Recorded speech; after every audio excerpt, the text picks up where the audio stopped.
I do not believe that there is a plausible way of organizing a modern society other than a society that tries to combine markets and liberal rule of law and democratic accountability all in one single package. And in fact, I think that the most important divisions in the world are not between democracy and some would-be competitor, but among different quality democracies, between democracies that are highly corrupt, incompetent, cannot deliver basic services to their people, and those that can, and that's going to be the really major dividing line, and that is really the dividing line that's emerged here in Latin America.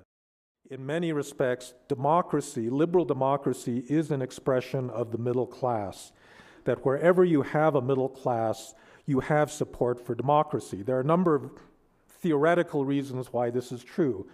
As people get richer, they begin to own property. They may have an apartment, a house. They may have consumer durables, a car. All of these things are things that can be taken away from them by a government, by criminals, by other forces outside in the world. And simply by getting richer and getting more educated, people begin to have a stake in the way that they're governed, in a way that very, very poor people, peasants living at subsistence level in the countryside, do not. And therefore, I don't think it's an accident that as the world has gotten richer, as more and more countries have developed middle classes, that you get more agitation in favor of greater political participation. Up until January of last year, up until January of 2011, many people said the Arabs are different. The Arabs, because they're Muslim or because they're Arab, culturally do not have what it takes to create a democratic society. They're too obedient to authority, they do not resist, they don't get angry, they're willing to live with these authoritarian governments. And now you look at the Syrians, you look at the Syrians where perhaps 12,000 people have now been killed by the Assad regime, and they keep getting up and going back for more. This happened in Libya, this happened in Yemen, and of course it all started in Tunisia and Egypt. And so this idea that somehow in the Arab-Muslim world, populations are too passive to demand their rights, their democratic rights, we now see is total nonsense. And the middle class rule, I think, also applies in the Arab world. The people that were out in Tahrir Square were middle class Egyptians. The ones that led the Tunisian revolution were all middle class. Most revolutions, and this again was an insight by my mentor, Samuel Huntington, most revolutions in human history, or at least in the last couple hundred years, have not been led by the poor. They have been led by middle-class activists, particularly ones who are threatened with losing their middle-class status. And as a result, because they see their expectations being blocked, they take to the streets and they organize revolutions, political parties, movements, so on and so forth. Russia is an authoritarian electoral democracy. Nobody, I think, would take it seriously if it did not have energy resources. But even in Russia, you can see now in the protest movement that has arisen in the last few months against Mr. Putin, that same middle-class phenomenon is at work, because the people that do not want Putin to steal an election are precisely the educated, urban elite that has grown up. The earlier generation that supports him didn't like the chaos of the 1990s, but now that there's been some growth and stability in Russia, young people are saying to themselves, why do we have to live in a country that lies to us all the time? Why can't they respect us by actually telling us the truth, by having an honest election, by having officials that don't steal, that don't get away with these gross violations of the rule of law? China is probably the single most successful non-democratic society that we have seen really in the 20th century. They understand incentives, They know how to incentivize their own bureaucracy. Although they are repressive, a lot of times the reason that they monitor the internet is actually to find out what people are complaining about so that they can adjust their policy to meet demand and head off protests before it explodes into violence. And so there is actually, in my view, if you don't want to call it accountability, there is actually a certain degree of responsiveness to public pressure, to public opinion, even to the limited Chinese press freedom that exists in that country now.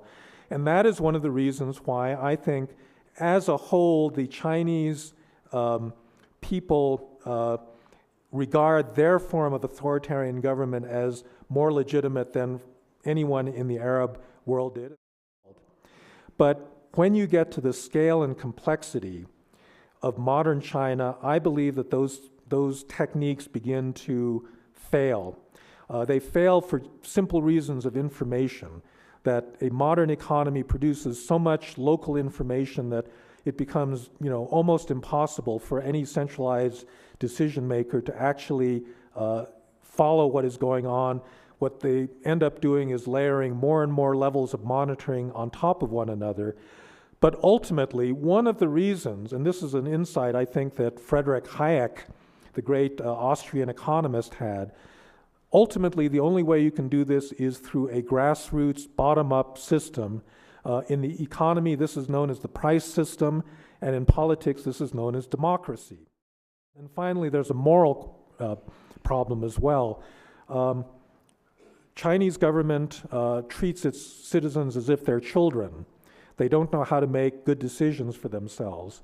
And I think that once you get a middle-class society, that's no longer acceptable.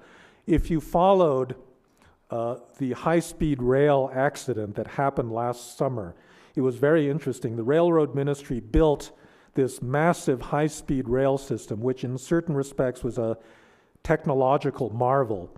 They spent several $100 billion building this system, and then last year they had an accident that killed about 40 people. The first instinct of the Railway Ministry was to bury the cars that were involved in the accident so no one could actually find out what the cause of the accident was.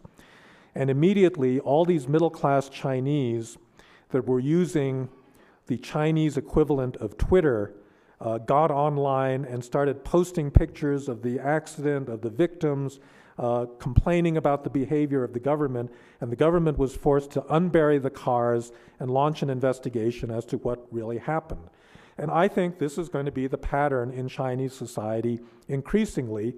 As Chinese get better educated, have more wealth, they are going to demand better performance, meaning accountability out of their government in a way that they didn't when they were poor peasants. And so this middle-class phenomenon is going to operate in China just as much as in the Arab world or in Europe or the United States or any other country. It is not culturally specific. I think that the fundamental division in Europe is a historical division between what I would call clientelistic Europe and non-clientelistic Europe, meaning that the governments in the North never developed a system of political patronage for their public sector, or it's not that they'd never developed them, but they got rid of them in an earlier historical age, and Italy and Greece never did. And then you create an EU structure that imposes a common monetary policy on a group of countries that are extraordinarily diverse and probably never should have been included in the same political unit right from the start. And I think it's not, it shouldn't be a surprise that the system has eventually broken down. And furthermore, the founders of Europe were from a generation who felt in a very idealistic way that the purpose of Europe was fundamentally political. It was to prevent, above all, Germany and France from going to war with one another again, but in general, to prevent war. They had a very technocratic approach to the creation of Europe, and therefore they did not pay enough attention. Thank you. They did not pay enough attention to the building of a sense of common European identity such that a German would feel a sense of obligation and social solidarity with a Greek. And one of the consequences of that failure to build a European sense of identity is what we see today, that Europe is now falling apart, and the function that it was supposed to fulfill, which is to mitigate the intra-European hatreds and rivalries, is now being completely undone. In many respects, part of the reason that democracy has lost some of its luster is because of big policy mistakes that the United States has made in the last decade. One of those policy mistakes was invading Iraq, and the other one was creating the conditions for the financial crisis of 2008, 2009. The first one undermined the political role of the United States as a supporter of global democracy, and the second one undermined the neoliberal, Anglo-American, whatever you want to call it, libertarian economic model. And as a result, the prestige, I think, of democracy has diminished considerably. I think that the reasons for this particular crisis are complex. In part, it has to do with polarization within American society. So Americans are sorting themselves out, strangely enough, just geographically. Republicans want to live next to Republicans, Democrats want to live next to Democrats, and the result is very homogeneous districts in which there's very little real competition between the parties, which then allows the political activists to pull the two parties to the extremes of the spectrum. But I would say that there's a broader crisis of governability that is also shared by Europe at a European level, which is that we have so emphasized checks and balances, that is to say, constraints on the ability of governments to make decisions, that we've paralyzed them. And I hate to say this because Americans take great pride in having checks and balances in their constitutional system, but I think we have too many of them. And part of the paralysis is the fact that there are too many actors in the American political system right now that can block legislation and can prevent legislation that is clearly in the interest of a majority of the country from being passed. And I think that this will take some both leadership, which I don't think we've had very strong leadership in the last few years, and it will also take some real institutional reform, because I think it's the combination of leadership and institutions that ultimately dictate the success of this kind of massive reform and change. There's a lot of reviews of the difference between this region 30 years ago and today, and there's no comparison. Things are much, much better. Democracy, has really come back, except in the ALBA countries, but those don't seem to be prospering terribly well. There are no vicious ongoing insurgencies, as was the case in the 1980s, in the early 1980s in Central America. You don't have nearly the same degree of political polarization, and for the last decade, there's been a huge amount of economic growth. I mean, it may be commodity-driven, it may be dependent on China or the American market or this or that, but growth is growth, and that makes a huge difference. And precisely in the terms that I was speaking of, in terms of creating a new middle class in Latin America, the single biggest obstacle to the development, the economic development of this region, I believe, is the fact that the middle class has historically been weak. Everybody is aware of the fact that Latin America is the region of the world with the highest level of inequality. This level of inequality historically has led to political polarization between what's often a very narrow oligarchic elite, and then the mass of people that are poor. And the reason that you have populism, the reason that you've got Evo Morales and Hugo Chavez and people of that sort, they're not the causes of instability in this region. They are symptoms of an underlying social exclusion and failure to share the results of economic growth more broadly. So although Latin America has achieved middle income status, a lot of people have been left out of that. So Latin America has got a big chance right now. If this pattern continues into the coming decades, then you will finally get to the point where the majority of people will be middle class, the majority of people will vote for center-left or center-right parties. They will not be tempted to vote for anti-systemic populists, and they will not be tempted to go in for insane populist policies that just make the underlying problem worse. And that, I think, is the real opportunity. There are downsides. There are downsides because middle-class people, even in a well-functioning democracy, are much more demanding than poor people. They have much greater expectations, and it is much harder for governments to satisfy that. Colombia, it strikes me, has actually been quite unusual in Latin America in a number of ways because the Greek type of fiscal irresponsibility that has gotten Argentina, Brazil, Chile in earlier years, Peru, Bolivia into big trouble never happened here. You never participated in the fiscal crisis.